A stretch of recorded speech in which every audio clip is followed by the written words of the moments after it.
Okay, so let's unpack this right from the start. I mean, in June 2023, the United States basically handed India the keys to its most advanced military drone and fighter jet engine technology. It was this unprecedented era of trust. Oh, absolutely. And then less than 2 years later, you have a new U.S. administration threatening to just crush the Indian export economy with these devastating 50% tariffs. Right, while simultaneously pivoting to rearm India's closest regional rival. So today we are bypassing the noise. We're looking strictly at the cause and effect chains, the policy implications, and the institutional frameworks that define this Indo-US global strategic partnership. Exactly. For this deep dive, we're translating Chapter 31 of our IR sources directly into a high-retention, exam-oriented strategic briefing and revision tool for you, the listener. No long intros today. We are focusing purely on the strategic logic and the administrative realities. Yeah, because our scope today is massive. We're covering the historical context, the trade irritants, the foundational defense frameworks, and of course the major technological milestones of that June 2023 Modi visit. Right. Plus, the architecture of the U.S. Indo-Pacific strategy. And finally, that critical 2025 paradigm shift we are witnessing under the returning Trump administration. So listener, we have extensive ground to cover to make sure you have the exact administrative and policy terminology for your exams. Let's just jump straight into Section 1, Foundations and Evolution of the Indo-US Strategic Partnership. Okay, so we must establish the background here. Historically, like during the Cold War and its immediate aftermath, the U.S. maintained a deeply ambivalent approach toward India. And that historical ambivalence, I mean, that's really the root cause of much of the systemic friction we still analyze today. Precisely. On one hand, stakeholders in Washington valued Indian democratic stability. A stable India served their larger regional objectives by, preventing chaos in South Asia. But on the other hand, the strategic motivation of the U.S. was to systematically neutralize India's regional dominance. Yeah, their policy measure was to ensure strict military and diplomatic parity between India and Pakistan. This was your classic Cold War balancing strategy, preventing any single power from completely dominating the subcontinent. Which ensured the U.S. remained the ultimate external arbiter. But that historical power equation shifted dramatically, didn't it? The trigger event wasn't some sudden realization of shared democratic values. No, not at all. It was the exponential rise of China. The subsequent deterioration of both Sino-US and Sino-Indian relations really forced a recalibration. Right. So when we analyze the stakeholders and objectives now, the geopolitical implications are pretty clear. Sustaining a practical cooperative relationship is just a hard strategic necessity. Exactly. While diplomatic rhetoric loves to highlight that both are liberal democracies with shared values, the actual strategic motivations are driven by pragmatic alignments. I mean, both nations share the mutual objective of containing international terrorism, religious extremism, and narcotics trafficking. And maritime security too, right? Maintaining peace in the Indian Ocean region. Yes, which is a vital strategic route for global supply chains. It's a top priority for both, particularly as China's naval strategy expands. Okay, so if we trace this to the security implications, we hit the objective of preventing the proliferation of weapons of mass destruction, or WMDs. But here is where we need to be very precise for your exam notes, listener. Right, because the source text highlights a fundamental structural difference in how India and the U.S. approach non-proliferation policy. It's a critical distinction to underline. The U.S. approach to non-proliferation is rooted in global strategic concerns. It's a blanket global policy designed to basically maintain the existing nuclear hierarchy. But India's approach, conversely, is country and region-specific. It's heavily influenced by its immediate threat environment, namely a nuclear-armed Pakistan and China. Plus, India's official diplomatic position is to seek a non-discriminatory global order. They want total universal disarmament. Which has historically been a severe point of contention, especially regarding India's refusal to sign the Non-Proliferation Treaty, or NPT, which India views as inherently discriminatory. Yet, the institutional and legal dimensions of this dispute eventually evolved, didn't they? The U.S. was forced to adopt a new pragmatic diplomacy. Yeah, the root cause of that shift was sheer geopolitical reality. The U.S. eventually had to just acknowledge the irreversibility of both the Indian and Pakistani nuclear weapons programs. They couldn't force them into the NPT framework. Exactly. Outside of their own sovereign terms, it was impossible. This pragmatic acceptance culminated in the historic 2008 civil nuclear deal. That became the new institutional baseline, functionally recognizing India as a responsible nuclear state despite being outside the NPT. Okay, let's follow the cause-effect chain from geopolitics to economics. The economic implications here are massive. The source text notes that the U.S. accounts for 20% of all foreign direct investment, or FDI, approved since July 2001. And listener, that 20% FDI figure is a vital metric for your active recall. It establishes the U.S. as one of the most critical stakeholders in India's macroeconomic stability. So the strategic motivation for the U.S. is access to India's massive consumer market. And India's objective is expanding its footprint in U.S. markets, particularly for software exports and IT services. We also see a profound impact on energy security. Historically, India was entirely dependent on the volatile Middle East for oil. But the trigger event that changed this was the U.S. shale oil revolution, right? Exactly. The U.S. has now emerged as a major supplier of crude oil to India. This fundamentally diversifies India's energy basket and provides a buffer against global supply shocks. We also have to integrate the domestic impact, specifically demographics. The U.S. has this sizable, highly influential Indian diaspora. It's the favored destination for Indian tech professionals. Oh, absolutely. We see a record number of U.S.-based multinational companies headed by CEOs of Indian origin. In terms of geopolitical implications, this translates into diaspora diplomacy. Like with the returning Trump administration, for instance. It's likely to feature a significant number of persons of Indian origin, or PIOs, holding high-level policy offices. Right, which creates an informal but incredibly powerful institutional bridge. And security cooperation has also expanded into new domains, like a deep convergence in cybersecurity. Yes, India and the U.S. have established institutional mechanisms to synergize efforts against threats from specific state actors, notably North Korea and China. All to protect critical infrastructure and intellectual property. Okay, let me summarize this and push back a bit on the core contradiction. We have energy security, massive FDI, cyber integration, diaspora links. How does India officially maintain its doctrine of strategic autonomy while deepening its reliance across every domain with a superpower that historically sought to cap its rise? I mean, aren't they just becoming a junior partner in a U.S.-led bloc? That is the defining tension of India's foreign policy.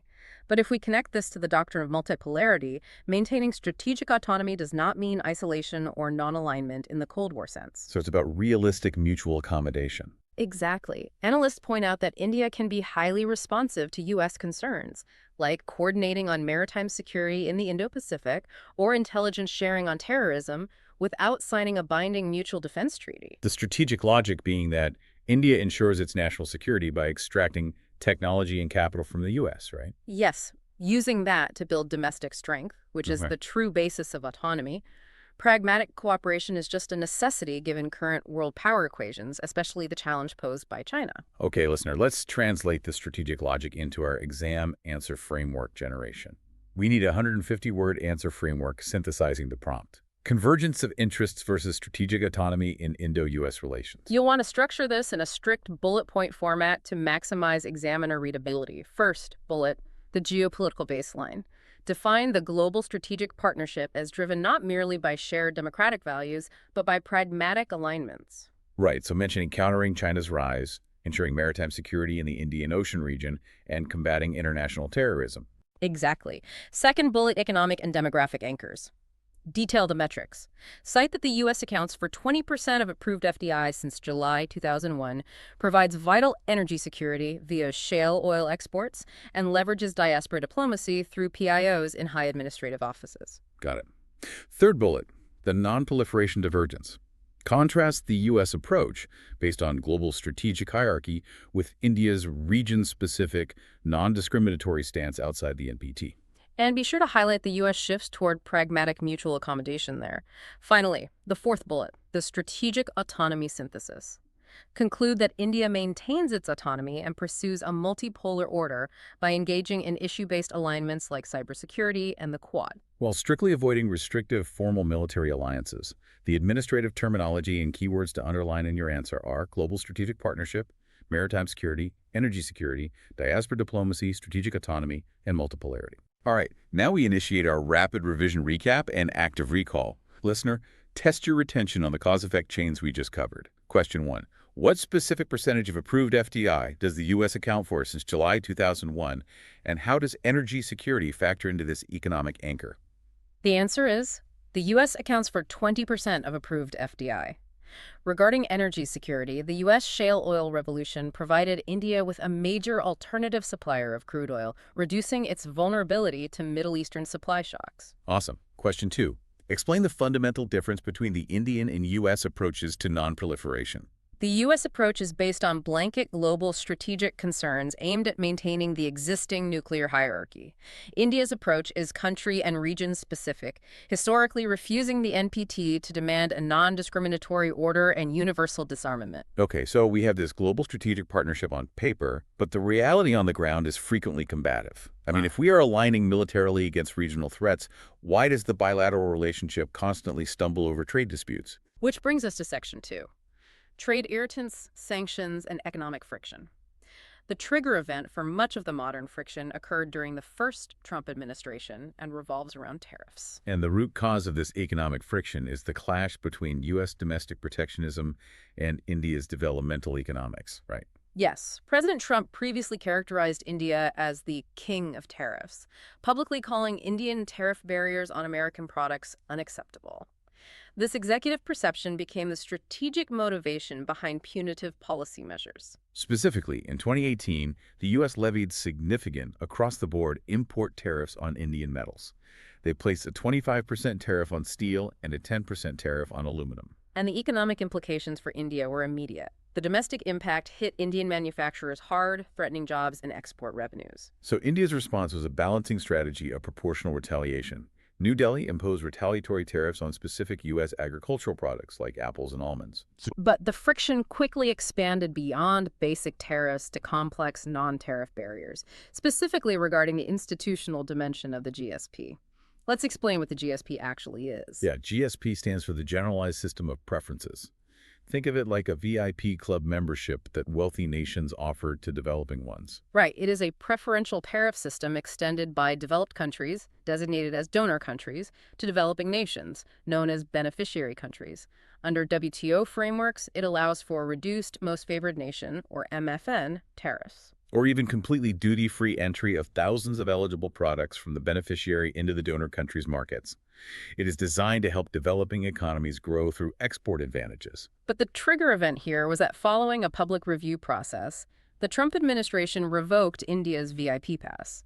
They removed India from the GSP program entirely. And the legal pretext they utilized was the claim that India was prohibiting equitable and reasonable access to its own domestic markets for American businesses, particularly in the dairy and medical device sectors. Correct. And that escalation leads directly into the legal dimensions regarding intellectual property rights, or IPR, and the emerging battlefield of data sovereignty. Because intellectual property remains a chief U.S. grievance, the U.S. Trade Representative releases an annual document called the Special 301 Report. Yes, and under this institutional report, India is consistently placed on the priority watch list. The U.S. stakeholders cite a lack of adequate IP rights protection, poor enforcement against piracy, and copyright policies that supposedly fail to incentivize the creation and commercialization of content. Which they argue hurts U.S. pharmaceutical and entertainment exports. Then we have the issue of data localization.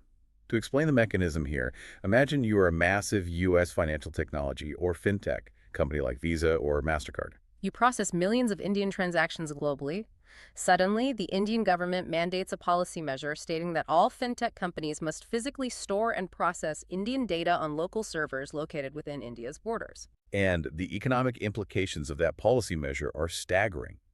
It requires foreign tech companies to invest billions in building local server farms, subjecting them entirely to Indian domestic jurisdiction and law enforcement. This data sovereignty move became a major geopolitical irritant. India argued it was essential for domestic security and citizen privacy, while the U.S. argued it was a protectionist, non-tariff barrier designed to handicap American tech giants and forcibly extract technology investments. Beyond geoeconomics, we have to analyze the geopolitical implications of sanctions and strategic divergence. A massive structural irritant is India's continued dependence on Russia for legacy military hardware. Right. The strategic motivation for the U.S. here is straightforward. They believe India's reliance on Russian arms hinders the full interoperability and exploitation of the Indo-U.S. strategic partnership. And the trigger event that brought this to a crisis point was India's decision to acquire the S-400 air defense missile systems from Russia. This acquisition faced vehement U.S. objections. The legal dimension being the constant threat of U.S. secondary sanctions under the TECASA legislation. CACSA stands for the Countering America's Adversaries Through Sanctions Act. This is a U.S. domestic law designed to punish countries that do significant business with the Russian defense or intelligence sectors. But India's response and balancing strategy involves aggressive diplomatic pushback. New Delhi cites a fundamental conflict of national interests. Exactly. India's strategic logic is that the U.S. consistently ignores Indian macroeconomic and security interests when pursuing American geopolitical goals. When the U.S. unilaterally imposes sanctions on Iran or Russia, it cuts off India's access to cheap oil and historical defense supply chains. Which adversely impacts the Indian domestic economy and fuels inflation. Furthermore, India views historical U.S. actions in Afghanistan and its arming of Pakistan as evidence that the U.S. prioritizes its own immediate tactical needs over the long-term stability of its strategic partners. It is a fascinating paradox, really. I mean, we just outlined a global strategic partnership aimed at securing the entire Indo-Pacific, yet here the two nations are battling over 25% steel tariffs, the physical location of fintech servers, and the legal threat of Kansas sanctions. This paradox perfectly illustrates the concept of the trade security linkage. Geoeconomics constantly complicates geopolitical alliances.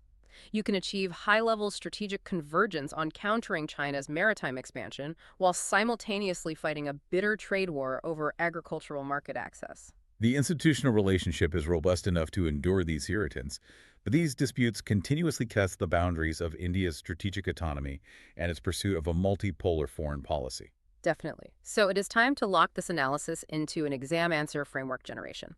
Listener, we are mapping out a highly detailed 250-word answer structure for the analytical prompt. Evaluate the bilateral economic irritants and institutional hurdles constraining the Indo-U.S. strategic partnership. You must utilize a formal intro-body conclusion structure to demonstrate analytical clarity to the examiner. So, for the introduction, define the core paradox.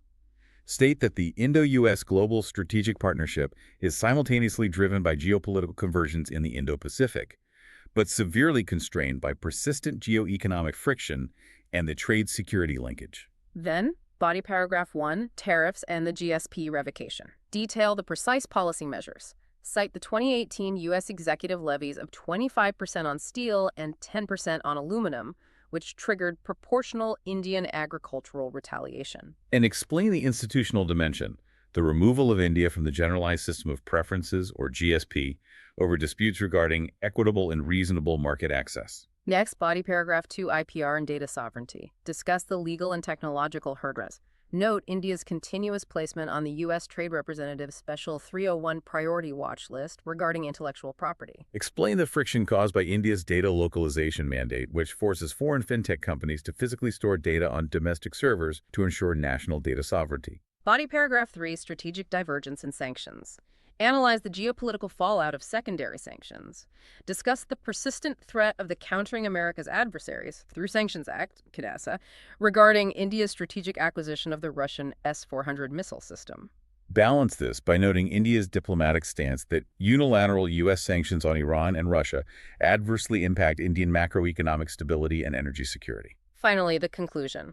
Summarize that resolving these complex tariff and non-tariff barriers is an imperative policy objective to prevent geoeconomic disputes from derailing broader geopolitical objectives like the Quad and regional maritime security. The crucial administrative terminology to heavily feature here are tariff and non-tariff barriers, Special 301, data localization, iCET, Generalized System of Preferences, and trade security linkage. Great! Let's execute the rapid revision, recap, and active recall. Listener, test your precision. Question 1. What specific commodities faced 25% and 10% U.S. tariffs in 2018? And what was the institutional mechanism the U.S. revoked regarding preferential trade? Give it a thought. The answer is steel faced a 25% tariff and aluminum faced a 10% tariff.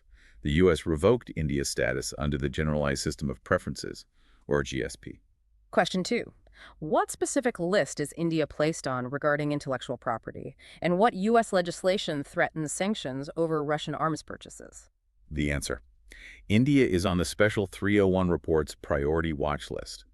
The legislation threatening sanctions is the Countering America's Adversaries Through Sanctions Act, or CETA. Now let's transition to Section 3, Institutional Mechanisms and Foundational Defense Agreements. Because if we are moving past trade irritants into actual strategic cooperation, we really need to understand the architecture. Yeah, the background here is that defense has emerged as the most resilient pillar of this partnership. The strategic motivation is to build collective capacity to secure a free and open Indo-Pacific. Which is incredibly visible in the sheer volume of joint military exercises like Udapya, Vajraprahar, Tarkash, Tiger Triumph, and Cope India. But to manage this vast coordination, the institutional dimensions must be highly structured. And they are structured through comprehensive, high-level dialogue mechanisms, right? These are the formal policy pipelines. Exactly. At the apex, we have the 2+2 ministerial dialogue. That's a synchronized meeting led jointly by the foreign and defense ministries of both nations. To manage the geoeconomics, there is the commercial dialogue led by the Indian Minister of Commerce and Industry and the U.S. Secretary of Commerce. To manage macroeconomic coordination, the Economic and Financial Partnership is led by the Indian Finance Minister and the U.S. Treasury Secretary. We also have to track the Trade Policy Forum, which was notably held in New Delhi in January 2024 to address the exact irritants we discussed in the previous section. Right. There is also the Strategic Energy Partnership targeting energy security and the Homeland Security Dialogue focusing on counterterrorism. But the institutional mechanism that specifically drives the physical defense integration is the DTTI. DTTI stands for the Defense Technology and Trade Initiative. Launched in 2012, it has held 14 group meetings. The root cause for creating the DTTI was the overwhelming bureaucratic red tape that historically strangled joint defense projects. The core strategic motivation of DTTI is transformational.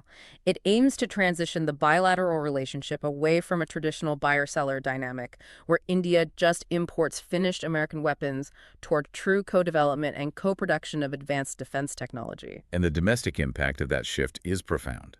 By co-producing technology, the DTTI directly strengthens India's domestic defense industrial base. This aligns perfectly with the sovereign economic policy goal of Atmanirbhar Bharat, or self-reliant India, actively reducing technology dependence on foreign suppliers. To clear the legal roadblocks for this technology transfer, the U.S. executed significant legislative and export milestones.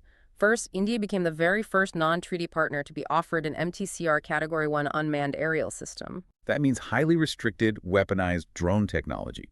Furthermore, the U.S. Congress passed a crucial amendment in the National Defense Authorization Act, the NDAA, for fiscal year 2020. This legal dimension ensures the U.S. State Department treats India effectively as a non-NATO ally for the purposes of the Arms Export Control Act, bypassing immense export restrictions. Those legal milestones set the stage for the true operational core of this security relationship, the foundational pacts. These are three crucial agreements that systematically dismantle historic interoperability barriers while attempting to preserve India's doctrine of strategic autonomy. To conceptualize this, think of these pacts as the architecture needed for two completely distinct military operating systems to securely collaborate. Let's break them down chronologically, starting with the physical hardware. The first is LOMOA, signed in August 2016. It stands for the Logistics Exchange Memorandum of Agreement. This is the physical hardware layer, the ports, the fuel, the supply pipelines. A LOMOA is an India-specific, carefully negotiated version of the Logistics Support Agreement the U.S. normally forces upon its close military treaty partners. Its primary function is maritime and terrestrial logistics. It covers 4 specific operational areas: port calls, joint exercises, training, and humanitarian assistance and disaster relief, or HADR.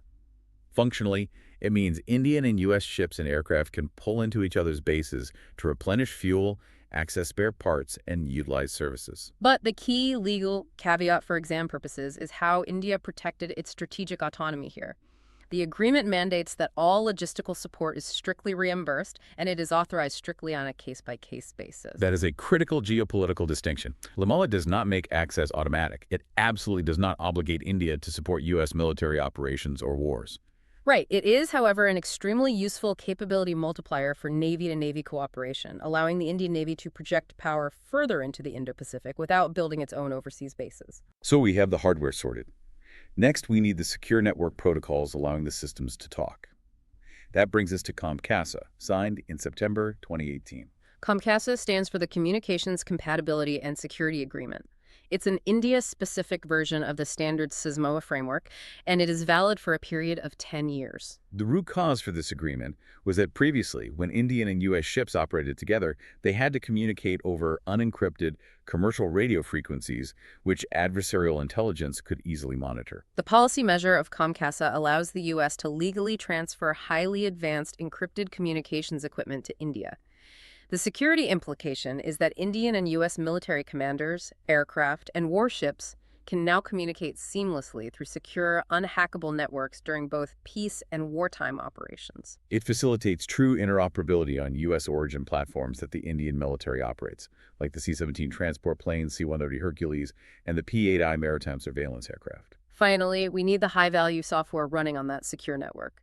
This is BECA, the Basic Exchange and Cooperation Agreement.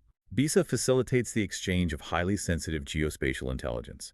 It provides the legal framework for the U.S. military to share classified topographical data, maps, and real-time satellite imagery with the Indian Armed Forces. The tactical impact here is pure precision. BECA gives India real-time access to the most advanced American geospatial and aeronautical intelligence network on the planet, which directly enhances the targeting accuracy of automated systems, advanced navigation, cruise missiles, and armed drones. It allows the Indian military to see the battlefield with unprecedented clarity. When you analyze that chronological progression from physical logistics in 2016 under LMOA to secure communications networks in 2018 under COMCASA to real-time targeting grade geospatial data under BECA, it demonstrates a systematically deepening layer of trust and technical integration. And crucially, it achieves this immense interoperability while technically keeping India outside a formal binding treaty alliance, thus satisfying the requirements of strategic autonomy. Exactly. So let's structure the exam answer framework for this critical architecture. Listener, we are drafting a 250-word answer structure on the prompt.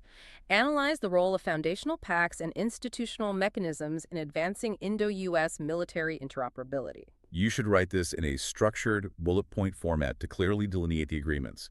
Bullet 1, the institutional shift. Introduce the strategic transition from a basic buyer-seller dynamic to collaborative interoperability. Anchor this shift with the establishment of the DTTI in 2012, aiming for defense co-production aligning with Atmanirbhar Bharat, and note India's pivotal designation as a non-NATO ally equivalent under the NDAA FY 2020 amendment. Bullet 2, the MOA, 2016, the logistics base. Detail the Logistics Exchange Memorandum of Agreement. Highlight that it provides a critical framework for port calls, joint exercises, and humanitarian assistance and disaster relief, or HADR. Emphasize the strategic autonomy caveat. Access is case-by-case and reimbursed, functioning as a capability multiplier for Indo-Pacific maritime security without obligating automatic base access or military alignment. Bullet 3, COMCASA, 2018, the Secure Network. Detail the communications compatibility and security agreement. Explain that it enables the legal transfer of encrypted communication equipment, ensuring secure operational interoperability between platforms like the C-17 and P-8I. Finally, Bullet 4, BECA, the Precision Intelligence. Detail the Basic Exchange and Cooperation Agreement. State that it facilitates the bilateral exchange of real-time geospatial intelligence and satellite imagery, fundamentally enhancing the targeting accuracy and navigational capabilities of automated systems, long-range missiles, and weaponized drones. The policy terminology and keywords to underline are interoperability, buyer-seller to co-production, geospatial intelligence, DTTI, Atmanirbhar Bharat, strategic autonomy, and NDA FY 2020. Moving directly into the rapid revision recap and active recall. Question 1. Trace the chronology. In what specific years were the DTTI launched, the LMOA signed, and COMCASA signed? The answer is the Defense Technology and Trade Initiative DTTI was launched in 2012. The Logistics Pact LMOA was signed in 2016. The Communications Pact COMCASA was signed in 2018. Question 2. Which specific foundational pact provides the Indian military with real-time access to American satellite imagery to enhance the accuracy of missiles and automated systems? Answer: BECA, the Basic Exchange and Cooperation Agreement, which shares geospatial intelligence. Having established the legal and institutional architecture, that brings us to Section 4, the technological leap Prime Minister Modi's June 2023 state visit. Yeah, the background here is that the institutional plumbing was fully installed via the foundational pacts. Now it was time to flow advanced technology through those pipes. This 3-day state visit to Washington was a massive trigger event that added unprecedented momentum to the bilateral relationship. The strategic motivations behind the deliverables of this visit were explicitly aimed at boosting cooperation in high-end defense manufacturing, civil space exploration, and securing critical technology supply chains against Chinese monopolies. Starting with the defense production impact, we witnessed a landmark policy measure. General Electric Aerospace inked a Memorandum of Understanding with India's Hindustan Aeronautics Limited, or HAL. The economic and security implications of this MU are transformative. They agreed to jointly produce the highly advanced GE F-414 fighter jet engines physically within India. These engines will power the Indian Air Force's next generation of domestic fighters, specifically the light combat aircraft, the LCA-M86 Tejas, and the advanced medium combat aircraft, the AMCA. And the formal contract operationalizing this is expected to be signed by March 2026. We also saw major progress on a mega procurement deal for advanced capabilities. India is purchasing the General Atomics MQ-9 Reaper armed drones. To understand the capability jump for the Indian military here, the MQ-9 Reaper can carry a staggering 500% more payload and possesses 9 times the horsepower of the older MQ-1 Predator drone. The direct security implication is a vastly bolstered national security, precision strike, and intelligence surveillance capability across the vast Indian Ocean region and along the highly contested frontier with China. Furthermore, the institutional NDUSX initiative was inaugurated. This is designed to integrate India's private defense startups and industry into a joint innovation ecosystem with U.S. defense contractors. But the leap wasn't restricted to kinetic defense hardware. It expanded aggressively into space and civil technology. A major geopolitical decision was India formally joining the Artemis Accords. Grounded legally in the 1967 Outer Space Treaty, the Artemis Accords are a set of non-binding principles for transparent and peaceful civil space exploration. It's a U.S.-led multilateral effort aiming to return humans to the moon by 2025 and eventually launch missions to Mars.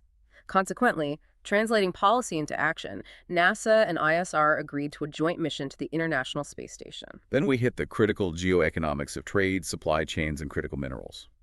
Prime Minister Modi invited Micron Technology to heavily invest in boosting semiconductor manufacturing within India, alongside applied materials for semiconductor process technology and advanced packaging. This resulted in a formal MOU on semiconductor supply chains. Crucially, addressing a massive strategic vulnerability, India became the newest partner of the U.S.-led Mineral Security Partnership, the MSP. The geopolitical objective here is to heavily diversify and secure critical mineral supply chains, specifically regarding rare earth elements, which are vital for modern electronics and defense systems. This is a direct, calculated strategy by both nations to reduce severe technology dependence on single-source suppliers, implicitly targeting China's dominance in rare earth processing. We also saw massive commercial progress, with Air India striking a historic, multi-billion-dollar agreement with Boeing to acquire more than 200 commercial aircraft. In the realm of emerging tech, a joint quantum coordination mechanism was established. They launched the Institutional Innovation Handshake to seamlessly connect their respective startup ecosystems under the broader iCET framework. iCET stands for the Initiative on Critical and Emerging Technology. In telecommunications infrastructure, India's domestic Bharat 6G vision and the U.S. Next G Alliance formed public-private joint task forces to ensure future networks are free from adversarial hardware. Finally, we must note the diplomatic backing and geopolitical implications. The U.S. formally joined the Indo-Pacific Oceans Initiative. The U.S. executive branch also publicly assured sustained support for Indian permanent membership in a reformed United Nations Security Council. And full membership in the International Energy Agency, as explicitly noted in our source text, and advancement toward membership in the Nuclear Suppliers Group, or NSG. Reflecting the immense personal diplomacy, President Biden also invited Prime Minister Modi to the November 2023 APEC summit in San Francisco. Okay, let me pause and ask for clarification here, because this seems like a massive pivot. Why did the focus shift so heavily during this specific 2023 visit to civilian and dual-use technology like semiconductor supply chains, rare earth minerals, lunar exploration, and 6G networks, rather than just sticking to traditional big-ticket defense hardware like tanks or submarines? Well, because the fundamental nature of geopolitical competition in the 21st century has evolved, securing the Indo-Pacific and maintaining strategic autonomy isn't just about naval tonnage anymore. It is entirely about who controls the critical technology supply chains. So by hypo-focusing on the Minerals Security Partnership to secure rare earths, the ICE framework, and the India's defense integration, the U.S. and India are structurally acknowledging that technology dependence is the ultimate national security vulnerability. Precisely. Co-producing GE jet engines and building domestic semiconductor fabrication plants ensures that India's rise as a stabilizing net security provider in Asia is backed by an independent, highly resilient industrial base that cannot be crippled by an adversary abruptly cutting off the supply of microchips or rare earth metals. That structural logic is essential. Let's lock this into an exam answer framework. Listener, generate a 150-word framework on the prompt. Analyze the shift from buyer-seller to co-production via the outcomes of the 2023 state visit. Structure this around the four key technological and defense pillars to ensure comprehensive coverage. Point 1, defense co-production.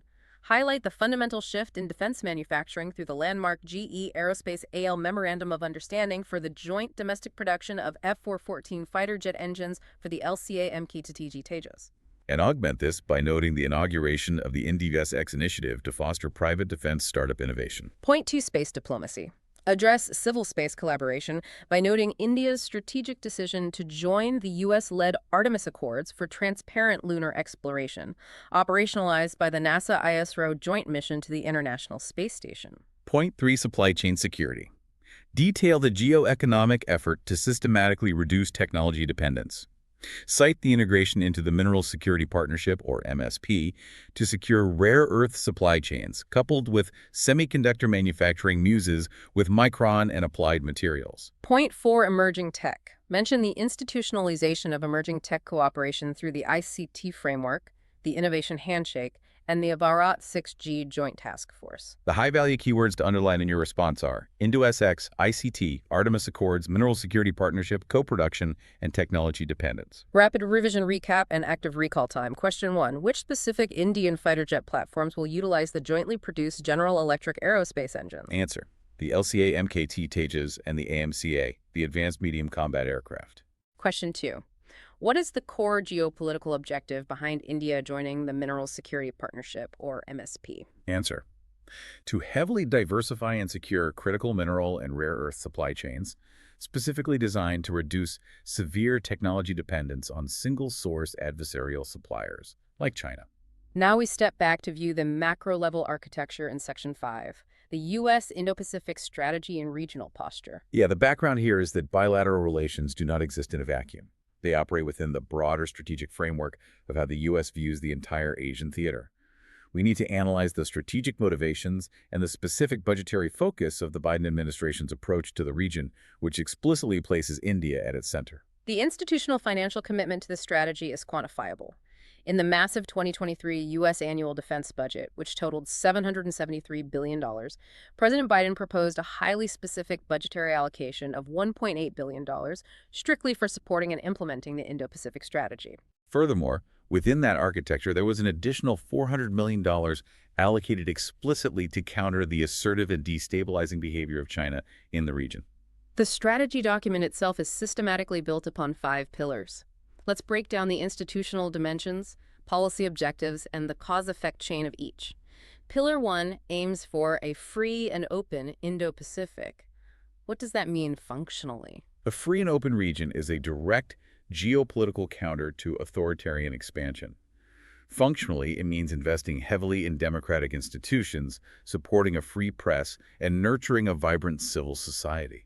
A crucial policy measure here is improving fiscal transparency across the region to expose and combat the predatory lending and corruption often associated with China's Belt and Road Initiative. It also legally entails ensuring that the region's international seas and skies are governed by established international law, specifically the UN Convention on the Law of the Sea, preventing any unilateral territorial claims. And it extends this governance to advancing common, rules-based approaches to cyberspace and emerging technologies. Pillar 2 is the mandate for a connected Indo-Pacific. This pillar focuses on institutional architecture. It involves deepening the existing network of the U.S.'s 5 regional treaty alliances, which are Australia, Japan, the Republic of Korea, the Philippines, and Thailand. Beyond formal treaties, it means strengthening flexible multilateral mechanisms like the Quad comprising the U.S., India, Japan, and Australia, and empowering ASEAN. Crucially for our analysis, this specific pillar explicitly states the objective of supporting India's continued rise in regional leadership. Pillar 3 shifts to geoeconomics, focusing on a prosperous region.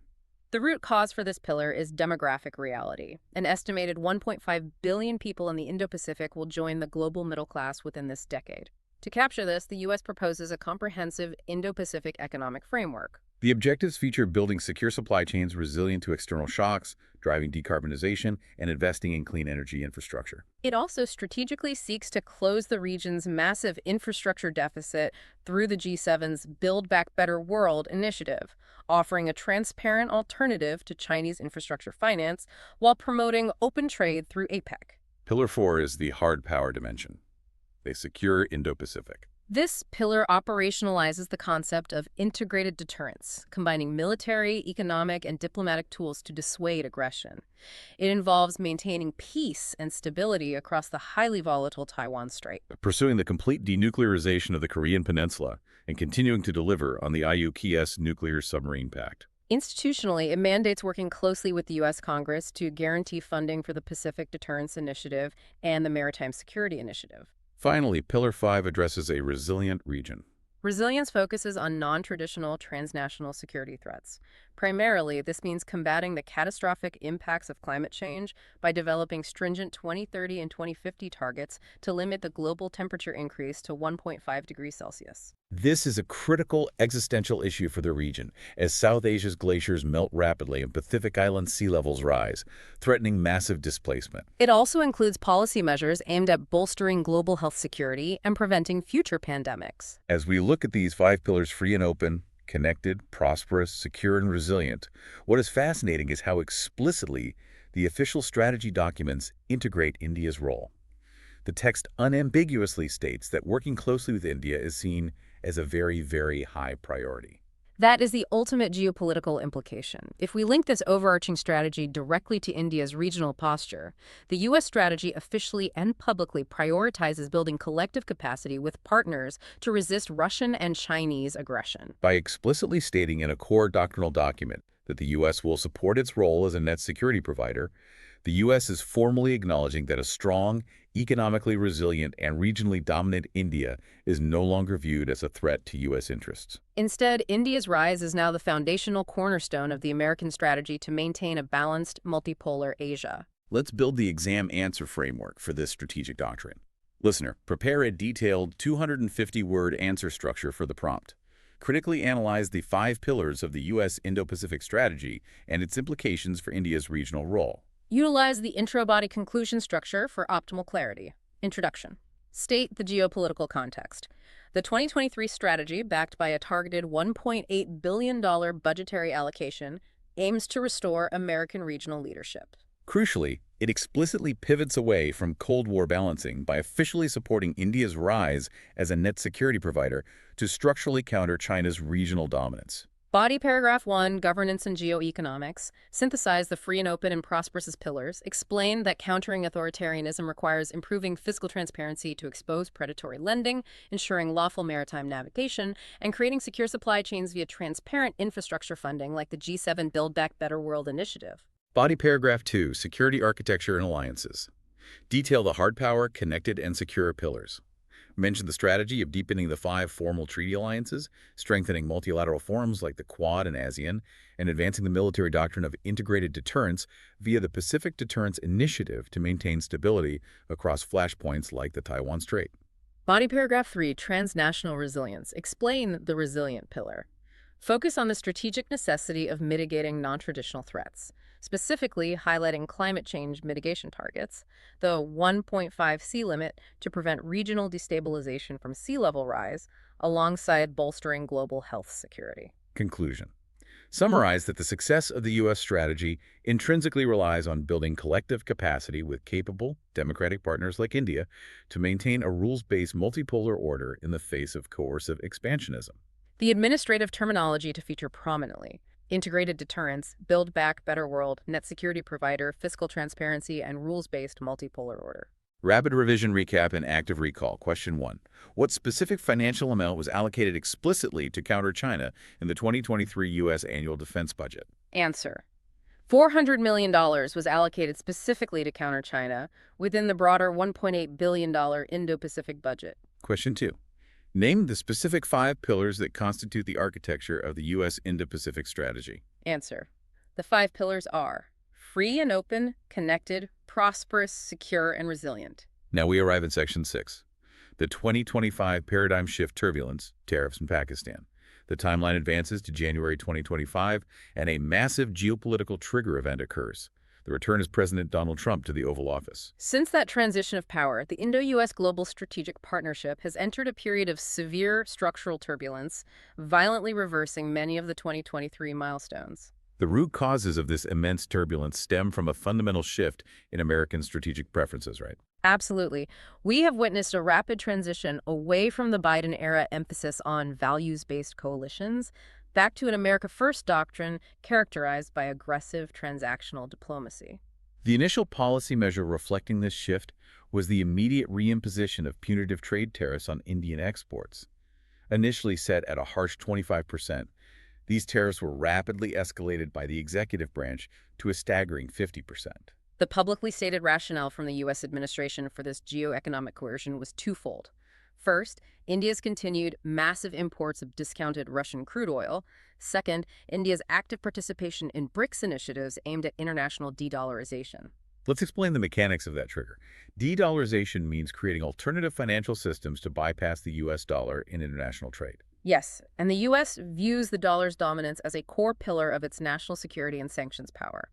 By participating in BRICS alternative currency discussions, India triggered a massive U.S. protectionist response. The economic and security implications within India have been severe. India views these 50% tariffs as blatant economic coercion. Major export sectors heavily reliant on the U.S. consumer market has suffered deep contractions. And there is immense domestic political pressure on the Indian government to radically reassess its economic dependencies. This economic shock has led directly to a major strategic and geopolitical fallout. We are currently seeing a total stagnation on bilateral trade pacts and widening ideological gaps. For instance, the mutual mistrust peaked when India flatly and publicly refused U.S. offers of mediation during the tense 2025 India-Pakistan border standoff. New Delhi viewed the offer not as assistance, but as unwarranted interference. Consequently, the impact on defense architecture is profound. India is quietly reevaluating the continuation of major multi-billion-dollar defense procurements from the U.S. in direct response to these tariffs, even if officially denied by diplomatic channels. There are also strong institutional hints of India scaling back its engagement from joint regional initiatives like the Quad. The foundational mutual trust built over the last decade has deeply eroded, making the U.S. appear, from New Delhi's perspective, as a highly transactional, coercive, and profoundly unpredictable partner. And complicating this geopolitical landscape even further is the sudden renewed U.S.-Pakistan engagement. Under the incoming Trump 2025 administration, the U.S. has aggressively recalibrated its diplomatic and military engagement with Islamabad. President Trump publicly praised Pakistan's strategic importance in South Asia and has rapidly hosted high-level military and intelligence delegations. The strategic motivations behind this sudden U.S. pivot back to Pakistan are threefold. First, the U.S. military desperately desires over-the-horizon counterterrorism capabilities and intelligence access in the region following the chaotic Afghanistan withdrawal. Second, the U.S. seeks access to unexploited rare earth minerals and regional logistical cooperation from Pakistan. Third, it aligns perfectly with the new administration's overarching preference for bilateral, highly transactional, interest-based engagement with pliable regional actors, rather than managing complex democratic alliances. For India, the geopolitical implications of this pivot are glaring and deeply alarming. India perceives this as a direct return to Cold War-era strategic balancing arming Pakistan to cap India's rise. It drastically dilutes American commitments to joint counterterrorism efforts and highlights severe U.S. inconsistency in South Asia policy. I have to explore the sheer velocity of this fracture, though. How does a relationship that reached such an unprecedented zenith with the technological leaps and joint jet engine production of 2023 fracture so completely and structurally by 2025? Well, it exposes the ultimate fragility and vulnerability of values-based coalitions. When the previous administration's emphasis on democratic solidarity and shared vision is abruptly replaced by the America First MAGA approach of transactional diplomacy, the foundational logic of the partnership is violently stress-tested. India's core doctrine is the pursuit of a multipolar order and unyielding strategic autonomy. Exactly. When the U.S. applies coercive 50% tariffs over sovereign decisions, like BRICS de-dollarization or securing cheap Russian oil to control domestic inflation, it forces India into a corner. New Delhi must prioritize its own macroeconomic survival, domestic stability, and sovereign independence over the health of the bilateral alliance. Let's structure this harsh reality into an exam answer framework. Listener, formulate a highly precise 150-word framework on the prompt. Analyze the causes and consequences of the 2025 Indo-U.S. diplomatic strain. Execute this using a bullet point format for maximum impact. Bullet 1, the geopolitical trigger. Identify the root cause as the 2025 U.S. executive administration shift toward an America First doctrine defined by aggressive transactional diplomacy replacing values-based coalition building. Bullet 2, geoeconomic coercion.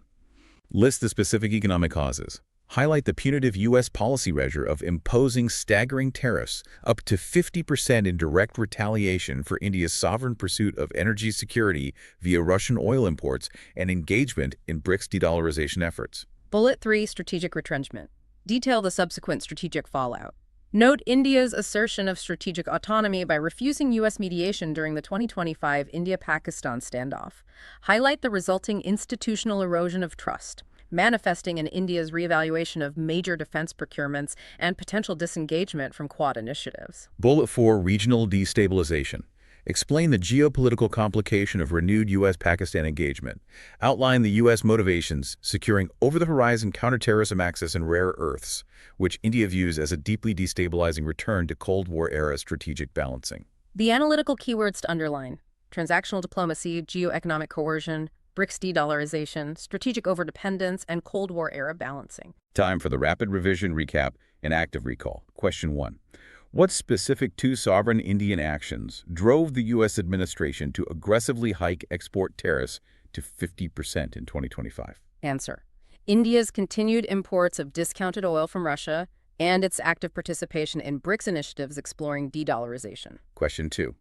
What are the three strategic motivations driving the renewed U.S.-Pakistan diplomatic and military engagement under the 2025 Trump administration? Answer: securing over-the-horizon counterterrorism capabilities post-Afghanistan, gaining access to rare earth minerals and regional logistics, and a broader executive preference for transactional, bilateral, interest-based engagement. Finally, we reach Section 7, India's response, balancing strategy and future outlook.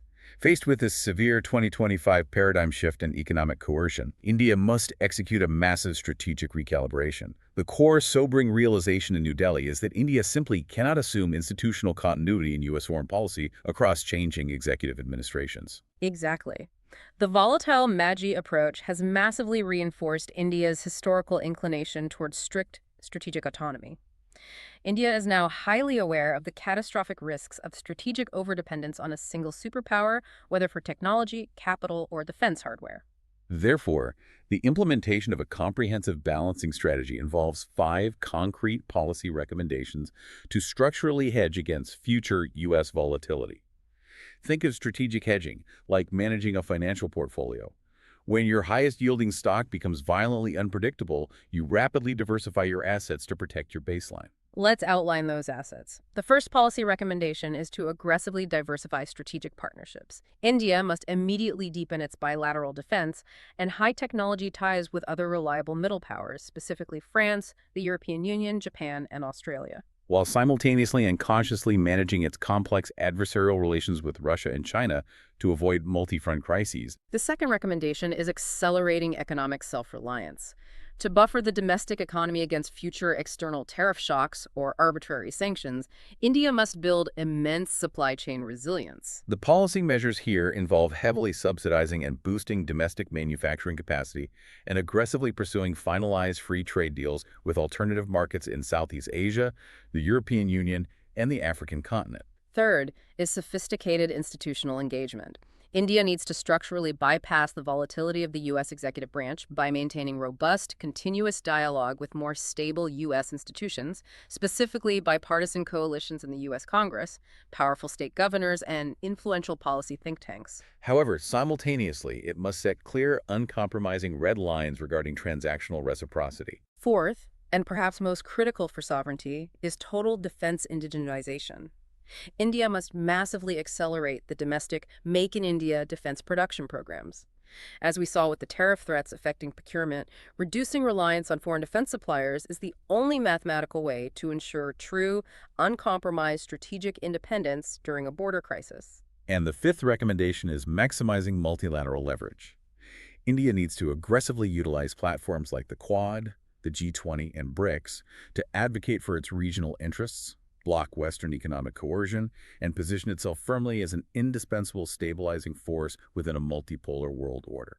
This is the ultimate analytical synthesis of our discussion. Concepts like Atmanirbhar Bharat, or self-reliant India, and multipolarity are frequently dismissed by Western analysts as mere domestic political slogans or posturing.